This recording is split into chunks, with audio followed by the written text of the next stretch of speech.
Yes, you absolutely can grow your own garlic from cloves that you've purchased at the store. Guten Yardening, everybody. Well, it's late October and we just had our first frost of the fall here in Zone 5, Wisconsin.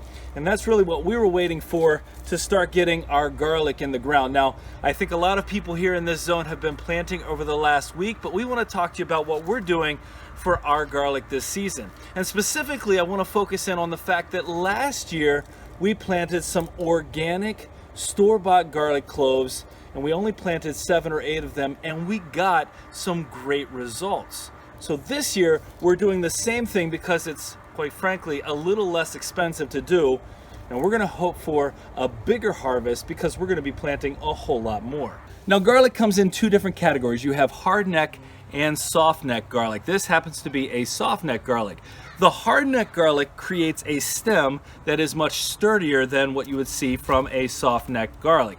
That stem oftentimes is harvested as something called a garlic scape. Now, a lot of people prefer the hardneck garlic for a couple of reasons. One, because of that scape, and a lot of people make pesto out of that, but also because it's supposed to be a little bit more flavorful, even though there are fewer cloves that are produced for the hardneck garlic. And we had wanted to grow a variety of hardneck and softneck garlic this year.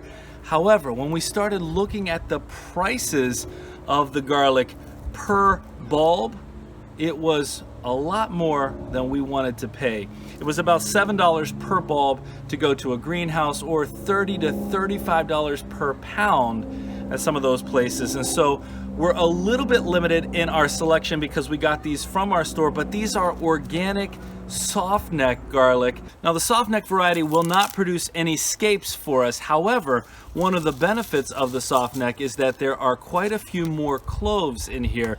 And this is actually one of the most common sold in stores, is to have the softneck versus the hardneck. And while it may not be as flavorful as the hardneck, what I can tell you for sure is homegrown garlic is far more flavorful than anything you're going to buy at the store, regardless of the variety. And while there are a ton of different varieties within each of those categories, we're going to go ahead and stick with what was successful for us last year, which are these organic softneck cloves. And I'm going to show you how we're going to plant these, but first I've got to get the bed ready because we just harvested our last crop from it.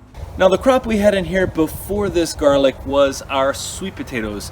And sweet potatoes are a pretty heavy feeder. So I've gone ahead and I've fertilized this entire bed. And 2 things that I've added that I want to make sure I do. Now, we've used an all-purpose fertilizer, but I'm also adding some blood meal. And the blood meal is a really nice source of nitrogen.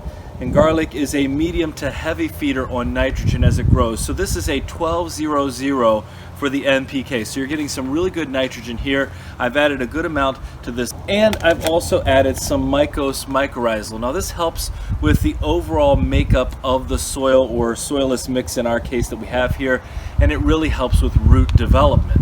But because we're planting right now, before the ground freezes, we want to get that root development started. So it's important to make sure that you have some good nutrient content in there for these garlic to get started. Now, if we talk about overall cost to get started with garlic, I got 7 bulbs in here, and that's what you can see right here. The 7 bulbs of organic garlic from our local store for about $5.50.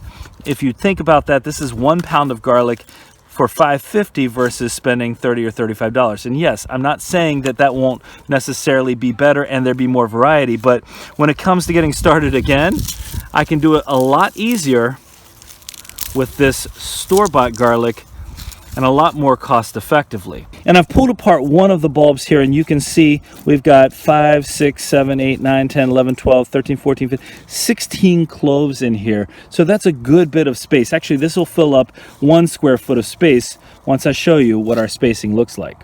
Now, last year when we planted our garlic, we actually gave each clove about 5 or 6 inches of space. But this year, we're going to try something a little bit different. We're going to go closer. We're going to go about 3 inches of space in between each one. And I'm using this seating square just to give myself a location. Even though I know the cloves won't fit into these circles, this is an easy way to go ahead and get even spacing for your cloves. So I'm going to go every 3 inches. I know that the roots expand out a good bit, from these. Sometimes they can expand out 4 or 5 inches around, but I'm pretty sure we can get more growth out of here and we'll be just fine in the spacing. So I'm going to show you what the spacing is going to look like. You'll notice that I'm putting the pointy side up. The side at the bottom where it comes detached from the base of the garlic, that's where the roots are going to grow from. So I'm just placing this in the correct position. Now you'll also notice that I'm not peeling these. That's not something that you need to do whatsoever. In fact, you don't want to do that. We're just going to leave it just like so. And I'm basically going to be able to fit one entire garlic clove in 1 square foot. Now, if you've grown it farther apart, or you're growing a variety that gets a little bit bigger, like the jumbo garlic, well, then you might want to leave more space in between. All right, if we get down real close here, you can see what that spacing looks like.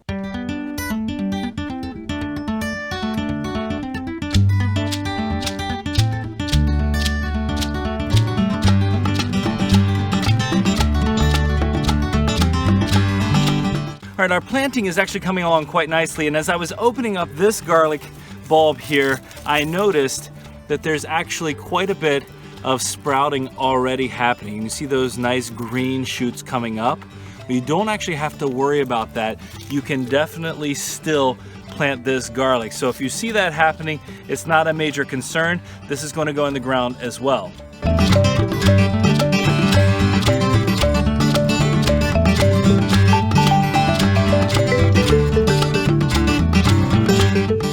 All right, there's our whole bed planted with that 3-inch spacing. And one thing you should know about this bed is that it does receive a good amount of sun.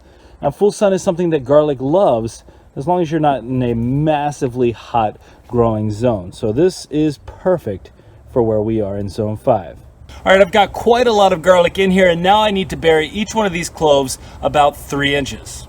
Now, as I get ready to talk about planting depth, one thing you should know about garlic is it likes an easy and well-draining soil along with that high nutrient content. And so we're growing in a raised bed, which makes it really easy to control that soil consistency. And the other thing that happens here, you should be able to really move your hands quite easily several inches down wherever you're planting the garlic, because if your garlic gets wet feet down in here or there's a consistent puddling of water, you're going to lose production and it could destroy the plant altogether. So you want that nice, easy, well-draining soil. And well, for this raised bed, I can get my hand down in there 8 or 10 inches. So this is going to be absolutely perfect for planting. And here's where we see another one of the benefits of that raised bed soil, because I can just push these down that 3 inches very easily. This soil is so simple to work with. Now, it is possible that you can still grow these if you don't have 3 inches of depth to put them down into, but with our winter the way it is, we want to give this plenty of depth. And after we get all of these pushed down that 3 inches, we're just going to come right back through and level off the soil.